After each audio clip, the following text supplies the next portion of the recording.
Доколку не се воведат дополнителни, поригорозни рестриктивни мерки кои би се однесувале на Охрид и Струга, заразата со COVID-19 во туристичките центри тешко ќе се контролира, предупредуваат епидемиолозите. Без да се одржува дистанца во вечерните часови, шеталиштата и парковите се преполни, а се организираат дури и приватни забави. Мерките за заштита од опасниот вирус не се почитуваат. Буквално никој не носи ниту заштитна маска. Индивидуално е, ама тоа е тоа.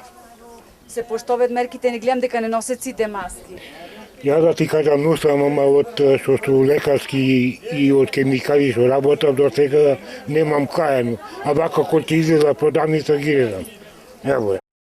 Многу тешко за младите мене ми е. За нас старите секако, младите многу тешко.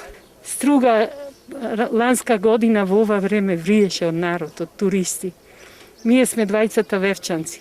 И Вевчани имаше со автобуси доаѓа, сега немате. Како е во Вевчани? Има први случај на заболени или? Има.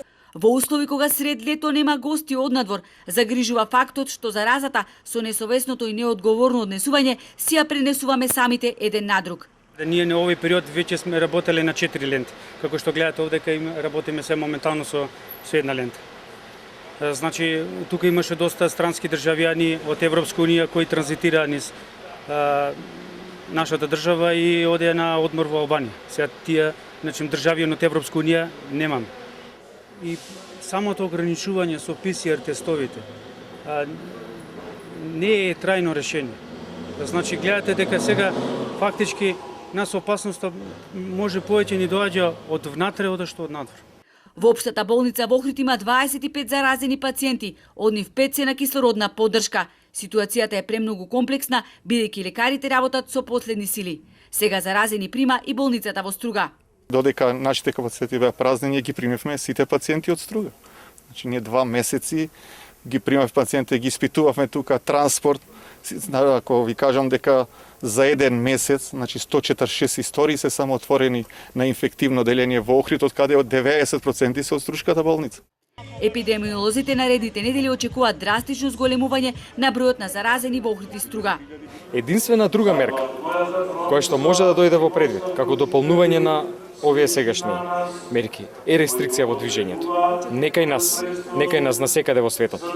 И тоа ни беше укажано и од Светската здравствена организација, од други експерти кои што ја посетија нашата земја.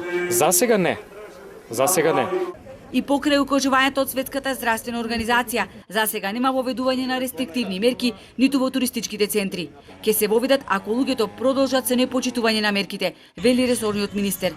Епидемиолозите отвора дилемата, доколку сега и веднаш не се воведат рестриктивни мерки, барем за одредени градови, дали ваквото одолговелекување нема да биде задоцната реакција.